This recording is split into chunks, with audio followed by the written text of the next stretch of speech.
Subscribe to Gizmo Times and get notified about our latest videos by hitting the bell icon. Hey guys, this is Chetan for Gizmo Times and you're watching the review of the Skullcandy Venue headphones. These are the active noise cancellation headphones in the mid-range pricing, competing against the likes of the Sony WH-XM2, the 1000 XM2 headphones, and these are priced at rupees 19,000, and they have the active noise cancellation to start with, and they are the over-the-ear options with the closed ear cups. So these are, in comparison to the XM2, these are lighter in weight, but there are a few important things to note about them. So without taking long, we'll just get into the pros and cons of these headphones. And the first pro of this is with that noise cancellation itself. These are, for that price that the earphones are for, the noise cancellation levels are quite good. In the ambient noise, such as in office spaces, even while traveling, the noise cancellation is not bad.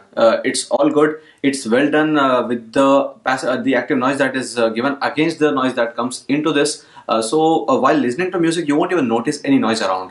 So the noise cancellation levels are quite good here. The second thing is with that weight, which I already mentioned. These are quite light. So while using them for hours and hours, you won't really feel that you're wearing any heavy headphones. So they are quite comfortable and very light in weight. So one way that is a pro, but we'll again take it into the cons as well, because the build quality doesn't seem to be very sturdy. They are light, they are mostly made of plastic.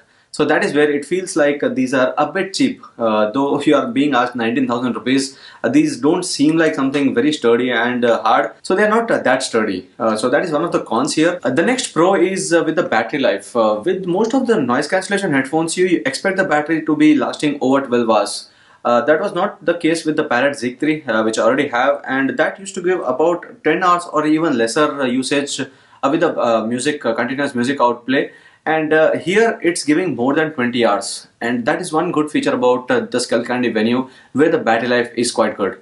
And with the fast charging that it has, with 10 minutes of charge, you can actually get about 5 hours of continuous music playback. So that's a very good feature here, and one of the good pros that you don't have to really charge it for hours and hours, and to get that 24 hours or over 20 hours of battery life, you can actually get about 5 hours of music playback with 10 to 15 minutes of charging. Next is with the connectivity. Again, with the Bluetooth or any connectivity use, see most of the headphones sometimes struggling to connect to the devices, and also while they are connected, sometimes there's a lot of latency.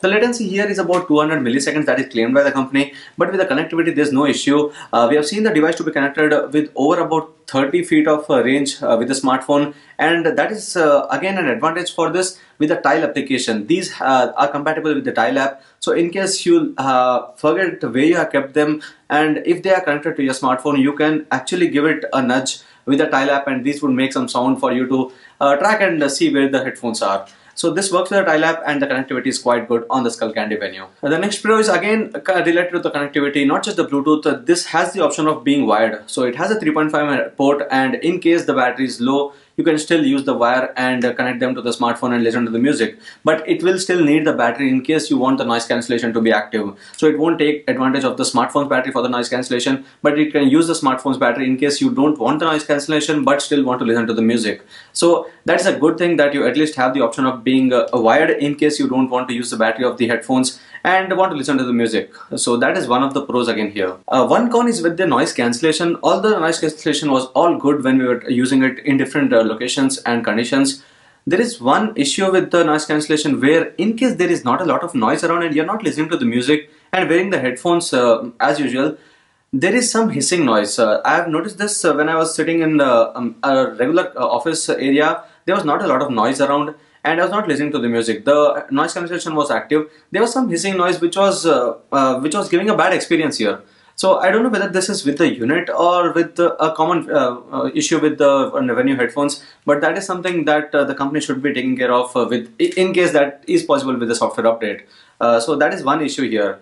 Next one is with the controls of this one. If you check out the Sony headphones, the Sony's noise cancellation headphones, even the Bose ones or the Parrot Z3, each of them have an application to control them. You can control the amount of noise cancellation that can be done. You can control the levels of volume that can be taken there. So everything can be controlled with the app. but there is no app to control the noise cancellation here. There's only one button, press that and the cancellation is active and it would do the job by itself. You can't control anything here by using an app. So that is one of the disadvantages. When you're paying so much, you should have the control over what you can do with the headphones. How much should the noise cancellation level be? That is not possible here. So that is one of the disadvantages with the Skullcandy Venue. The last disadvantage here is with the microphone performance of the Skullcandy Venue. You cannot use this if you want to make a lot of calls and want to use the headphones. The microphone performance is not that good. If you are trying to make calls, the microphone is located towards the side and there is not a lot of input here. You might have to struggle and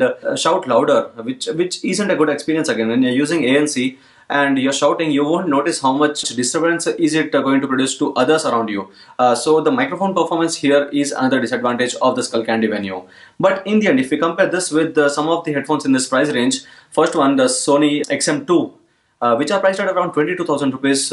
This one is a good option if you want something easily comfortable, not so heavy, and have a good connectivity. But this is nowhere close to that one when you talk about the noise cancellation that it gives. Sony has been known to offer a very good noise cancellation on those headphones, and that is easily better than this one.